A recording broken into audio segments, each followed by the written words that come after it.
You know, being a teenager is already hard enough without even adding a baby into the mix. Right? I mean, school, friendships, family drama, that's already a lot to deal with. A baby changes everything. For sure. I feel like people don't talk about the reality of it enough. It's not just about like having cute baby pics and Instagram posts. It's a 24-hour responsibility. Right? And financially, dude, that's gotta be overwhelming. The diapers, baby food, the doctor visits. I don't even think many of us have part time jobs at this point. Yeah, it's like, and you know, there's also the emotional side too. Yeah, people are so quick to judge instead of supporting.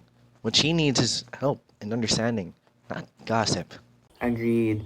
Yeah, you know, it's like it makes you wonder, like, do we ever get enough education on these things? Like, in school we have health classes, but then they're kind of basic. Honestly, I think schools and communities could do a whole lot more. Like, instead of just lecturing, they could provide resources. Or how to prevent it in the first place. I mean, let's be real. How much do we even learn about sex and relationships, right? I mean, not much even. They just say don't have sex and just end it there. Like, that's ever going to work. Seriously, they treat it like it's a taboo. But avoiding the conversation doesn't help. Like, if anything, it just makes people more curious and then, like, less informed. Exactly.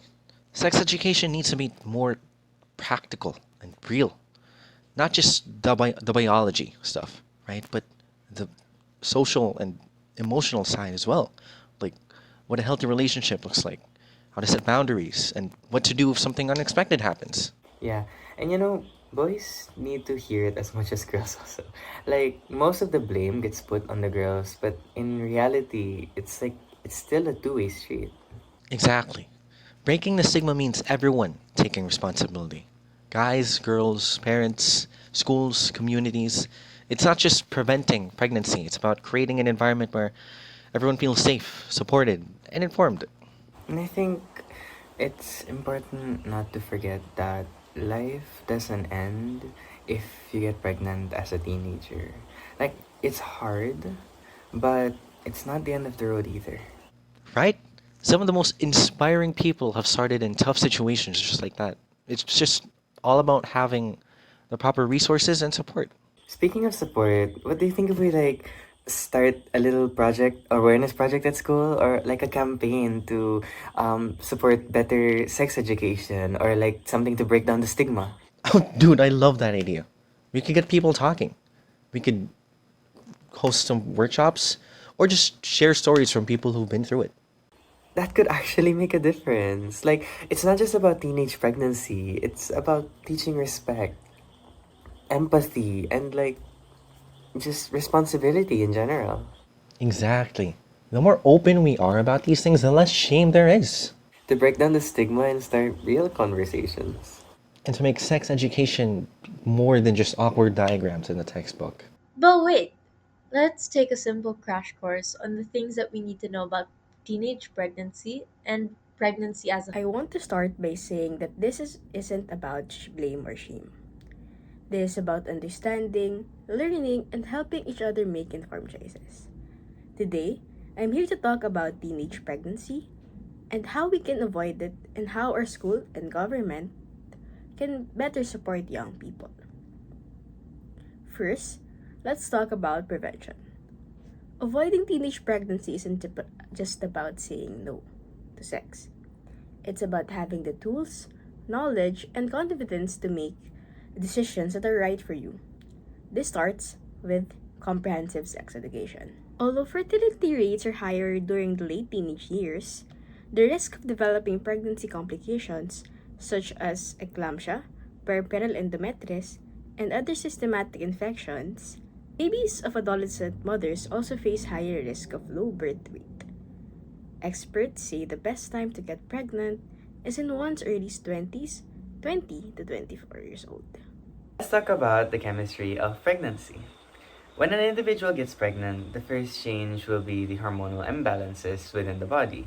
Progesterone is an essential is an essential hormone to maintain pregnancy. This is produced by beta HCG, or otherwise known as the human chorionic gonadotropin. Progesterone has the chemical formula of C21H30O2. It is a crystalline solid that is soluble in lipids. That is why it is commonly found in stromal, or otherwise known as connective tissue cells, during the early stages of pregnancy. Progesterone causes the consistency of the cervical mucus to change. That is why it is also used as birth control. Another important hormone that we must discuss is the human chorionic gonadotropin. As previously mentioned, HCG is the one responsible for the production of progesterone. It is made up of two subunits called alpha and beta, and it consists of 237 amino acids. This hormone is produced by the syntheotropoblastic cells of the placenta during pregnancy. HCG comes from the glycoprotein hormone family. Other hormones from this family are luteinizing hormone, otherwise known as LH, which causes the ovaries to release eggs, and the thyroid stimulating hormone, or TSH, which is responsible for the regulation of metabolism. HCG works by binding the HCG. HCG works by, binding to the HCG receptor, which is part of the GTP, or the protein coupled receptor family. The protein coupled receptor family is the biggest family of receptors in the body. I don't know if I should add that. HCG amounts usually double every 3 days for the first 10 weeks of pregnancy. The hormones mentioned above and other chemicals control and shape many things that happen in the body during pregnancy. It is important to know how these hormones and chemicals work so that we can avoid negatively affecting the body by unknowingly performing unsafe habits or actions. Okay, let's be realistic. Most of what we learn in school health classes don't cover enough. We get a crash course on anatomy, a warning about sexually transmitted diseases, and then they tell students to abstain. But in reality, it is not realistic for everyone, and it doesn't address the bigger picture. Education should be able to inform about contraceptions, about what contraceptions exist and are accessible, and how they work, and healthy relationships. What are boundaries, what's consent, and what is respect. And lastly, emotional preparedness. Understanding the potential consequences, emotional, financial, and social consequences of becoming a parent too early. By giving us real practical information, schools can empower students to make informed decisions and not leaving the youth guessing or Googling for answers. Rather than saying all sex before marriage is bad, parents and schools don't inform adolescents well enough to prepare themselves for everything regarding sex in the physical, psychological, and social aspects.